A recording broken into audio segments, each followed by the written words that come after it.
एक बात अपने जीवन में सदा उतार कर, घर में अगर तुलसी का क्यारा है तो तुलसी महारानी हमें ये बता देती है कि हमारे घर में सुख आने वाला है कि दुख आने वाला। जैसे शनि अपना प्रकोप दे रहा है या शनि उतर रहा है, ये किसी से पूछने की जरूरत नहीं पड़ती, अपने आप मालूम पड़ जाता। कैसे? शनि कथा अगर आपने सुनी हो तो उसमें व्याख्यान आता है शनि कथा में, पांव की चप्पल बार बार टूट रही हो, कमर से नीचे जो वस्त्र पहने हो वो फट रहे हो, कहीं पजामा है, धोती है, आदि वस्त्र हैं, कपड़े हैं, वो अपने आप फट, आज के जमाने में तो फटे फटाए पहनते हैं लोग, फैशन। उसकी गारंटी नहीं है, उसका हम वर्णन नहीं कर रहा। हम जब पहनते हम समझ जाते हैं इसको शनि तो ऑलरेडी लगा ही हुआ। जब उनका घुटना घुटनी सब फटा हुआ दिखता है तो उसमें लग जाता है कि शनि पहले से लग गया बापड़ा, उनके पहने से तो मालूम पड़े। शनि का नियम है, शनि कथा कहती है पांव की चप्पल बार बार टूट रही हो, घिस गई हो, बद्दी टूट रही हो, कुछ कर रही हो, और अगर कमर से नीचे जो वस्त्र पहने हो वो अपने आप फट रहे हो, समझ लेना कि शनि पांव से प्रवेश कर रहा, मतलब अपनी प्रखरता शनि दिखा रहा। किसी मंदिर में गए महाराज और वहां जाने पर चप्पल चली गई तो समझ लेना शनि की कुदृष्टि अब पड़ना बंद होना चालू हो गया। कितना सुंदर कहा है महाराज। जूता चप्पल आज के जमाने में तो फैशन हो गई साहब, घर की चप्पल अलग होती है, बाहर की चप्पल अलग होती है। लोग घर में चप्पल किचन तक में पहन के जाते हैं। अरे पानी ले जाओ सियोर से, रसोई घर में लोग चप्पल पहन कर जाते हैं, जहां भगवान का प्रसाद बन रहा है, जहां अन्नपूर्णा निवास कर रही है, और पूछो तो कह किचन की चप्पल है तो माथे पे रख लो। तुम अपनी मां को जरूर देखना है एक बार, वो बूढ़ी मां कितनी बार किचन में चप्पल पहन कर गई, मुझे जरूर फोन कर कर बताना। बूढ़ी मां रसोई घर में आज भी बिना चप्पल के जाती है, और बहुओं की कहीं एड़ी नहीं फट जाए, ठंड नहीं बैठ जाए, इसलिए ये रसोई घर तक में चप्पल पहनकर जाती है। सूर्य नारायण की कथा पढ़ना,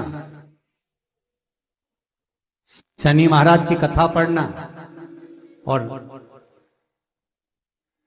गरुड़ पुराण की कथा पढ़ना, जिन जिन कथाओं का हम व्याख्यान कर रहे हैं उसको पढ़ना जरूर हो। क्या लिखा है? घर के अंदर जब चप्पल जाती है, रोग, बीमारी, कष्ट, तकलीफ चालू हो जाती है। तुमने चप्पल क्यों पहनी? ठंड नहीं बैठ जाए, रोग नहीं बैठ जाए। घर के अंदर उतना बढ़ गया, एक कालीन बिछा दो, एक दरी बिछा दो, मोटा आसन बिछा दो, जिस पर तुम चल लो। जरूरी है कि कई कई लोगों को तो हमने ये भी देखा कि कालीन पर भी चप्पल पहन के चलते, और ब्राह्मणों को भोजन परोस रहा है, गुरुजन को भोजन परोस रहा है, ठाकुर जी की थाली बना रहा है, ठाकुर जी का थाल लगा रहा है, तो भी चप्पल है पांव में।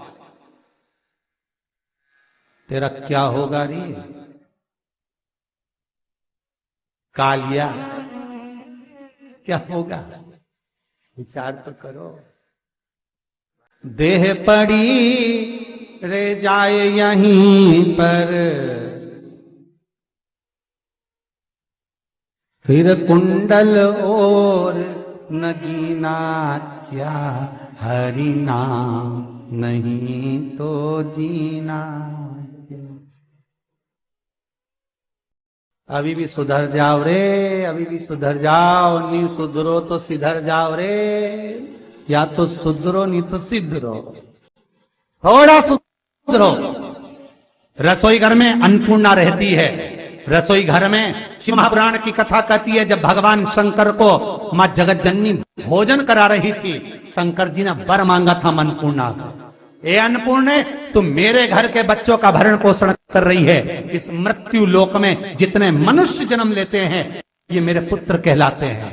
तो अन्नपूर्णा ने कहा, चिंता मत करना भोलेनाथ, जिस जगह पर एक स्त्री, बेटी, कन्या या घर की बहू या बूढ़ी मां भोजन बनाएगी, उस जगह पर मैं अन्नपूर्णा उसके शरीर में प्रवेश करूंगी। वो रसोई घर नहीं होगा, वो मेरा और तुम्हारा मंदिर कहलाएगा।